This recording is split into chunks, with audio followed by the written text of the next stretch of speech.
జగన్ పై రాళ్లదాడి కేసులో కోర్టులో వాదనలు వాడివేడిగా జరిగాయి. ఇక పొలిటికల్ డ్రామా అని డిఫెన్స్ న్యాయవాది కోర్టుకు తెలిపారు. దాడి వెనుక రాజకీయ కుట్ర ఉందని పివి వాదనలు వినిపించారు. ఇరుపక్షాల వాదనలు విన్న కోర్టు రిమాండ్పై తీర్పును రిజర్వ్లో పెట్టింది. కాసేపట్లో తీర్పు ఇచ్చే అవకాశం కనిపిస్తుంది. ఇక బెయిల్ ఇస్తారా, జ్యుడిషియల్ కస్టడీ విధిస్తారా అనే దానిపై ఉత్కంఠత నెలకొంది.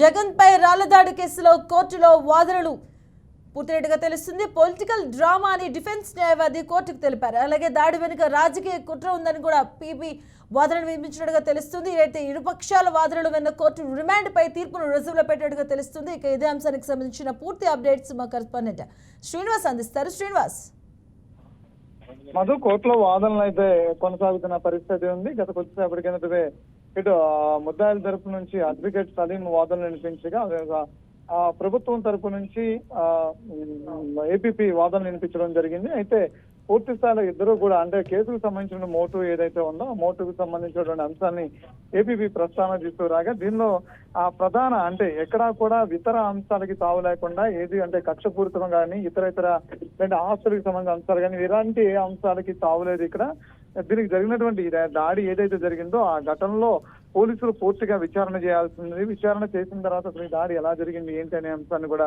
ప్రస్తావన తీసుకురావాలని ఇప్పటికిప్పుడైతే వీళ్ళని రిమాండ్ చేయడానికి అయితే అవకాశం లేనిటువంటి కేసు. దీంతో అంతేకాకుండా ఏదైతే అయినటువంటి గాయం ఏదైతే ఉందో ఆ గాయానికి సంబంధించి అది చాలా చిన్న గాయంగా కూడా అడ్వకేట్ ముద్దాయిల తరపు అడ్వకేట్ కూడా వాదించడం జరిగింది. అయితే ఇటు పీపీ మాత్రం పూర్తి స్థాయిలో ఏదైతే రిమాండ్ రిపోర్ట్ ఉందో ఆ రిమాండ్ రిపోర్ట్ చదివినిపించడమే కాకుండా మోటు అంటే ఆ గతంలో ఉన్నటువంటి సతీష్ అనేటువంటి వ్యక్తి గతంలో కూడా థెఫ్ట్ కేసులు ఉన్నటువంటి ముద్దాయి ఉన్నాడు. తను ఉద్దేశపూర్వకంగా ఈ అంశాన్ని సృష్టించవచ్చు చేసి ఉండొచ్చు అనే అంశాన్ని జడ్జి దృష్టికి తీసుకెళ్లినటువంటి పరిస్థితి ఉంది. అయితే జడ్జి దీన్ని మొత్తం పరిశీలించిన తర్వాత అంటే ఇటు ముద్దాయిల తరపు నుంచి న్యాయవాది అయితే జ్యుడిషియల్ కస్టడీకి ఇవ్వండి అని అడగడం జరిగింది. లేదు అంటే కనుక బెయిల్ ఇవ్వండి అడగడం జరిగింది. దాన్ని ఆర్డర్ అయితే చేసామని చెప్పని జడ్జి చెప్పడం జరిగింది. అయితే కొద్దిసేపట్లో ఒక హాఫ్ అన్ అవర్ తర్వాత దీని మీద పూర్తిగా అంటే వాళ్ళ బాధితులు ఎవరైతే ఉన్నారో అతను మైనర్ కాబట్టి అతనికి బెయిల్ ఇచ్చడం అవకాశం ఉందా, లేదు అంటే కనుక పీపీ వాదనకి ఏకీభవించి రిమాండ్ కి ఇస్తారా లేదంటే కస్టడీకి ఇస్తారని వేచి చూడాల్సిన పరిస్థితి ఉంటుంది. Madhu, right, thank you Srinivas.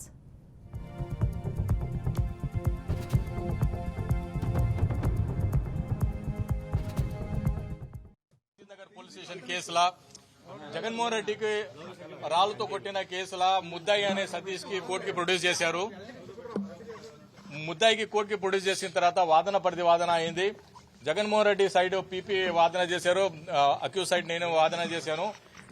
ఈ కేసులో జగన్మోహన్ రెడ్డికి ముద్దాయికి ఉన్న సతీష్కి అసలు ఏది ఇన్మిటీ లేదు. ఆయనకి వానికి ఏమంటారు శత్రుత్వం ఏం లేదు. ఇతనికి అతనికి ఆస్తి గొడవలు అసలు పార్టీ గొడవలు ఇతనికి అతను ఏం లేదని మనం కోర్టుకి సబ్మిట్ చేశాము. కోర్టు మా వాదన వినింది. వాదన వినిన తర్వాత కూడా పీపీ వాదన కూడా విన్నారు. పీపీ వాదన కూడా లేదు, సింపుల్ ఇంజరీ కూడా 307 కట్టవచ్చు అనే వాళ్ళ వాదన చేసి ఏదో కేసులో మధ్యప్రదేశ్ కేసులో పెట్టారు. కానీ మధ్యప్రదేశ్ కేసులలో వాళ్ళకి ఆల్రెడీ గొడవలు ఉన్నాయి. ఆ గొడవలు ఉన్నాయి, దానికి దీనికి లింకప్ అయిందో ఈ కేసులో ఈ బాబు ఫ్రెష్ క్రైమ్ లా ఉన్నారు. ఇతనికి అతను ఇన్మిటీ లేదు, ఇన్నోసెంట్ పర్సన్ ని మీద చేయాలి. ఎందుకంటే court only last door of the justice. మీరు క్రెడిబిలిటీ మెయింటైన్ చేయాలి. ఆ బాబుకి రిమాండ్ రిటర్న్ చేయండి. మీరు కావాలంటే ఆయన పోలీస్ కి ఇంట్రాగేషన్ కి ఇన్వెస్టిగేషన్ కి సహకరిస్తారని కోర్టుకి అష్యూరెన్స్ ఇచ్చాను. అది కాకుండా సతీష్ బాబు విజయవాడ మూల నివాసి, విజయవాడలో ఉంటాడు. ఆయన క్లచ్ ఆఫ్ లా నుంచి ఎక్కడ పాయిపోయి మనిషి కాదు. హ్యాండ్ టు మౌత్ లైఫ్ ఉన్న పూర్ పీపుల్. వాళ్ళు మీరు కన్సిడర్ చేసి మీరు న్యాయం అంటే బీదోల్ని రక్షించాలి, ఏమంటారు రిచ్ ఉన్న ప్రొటెక్షన్ చేయాలి, ఇలాగా కాదు, మీరు ఇద్దరికి సమానంగా చూడాలని మనం కోర్టులో వాదిస్తాం. దీని మీద ఒక అర్ధ గంటల ఆర్డర్ వస్తుందని మనం ఆశిస్తున్నాము. ఏ కేసు లేదు, ఇప్పుడు మాకు ఉన్న నాలెడ్జ్ ప్రకారం ఇప్పటి వరకు కేసు లేదు. ఒకవేళ పోలీసు వాళ్ళు ఏదైనా నెట్టిస్తే అది కూడా మీకు రివీల్ చేస్తాం సార్. ఆర్డర్ చేసిన తర్వాత బెయిల్ వస్తుందంటారా లేదంటే కనుక సార్ మాక్సిమం మనం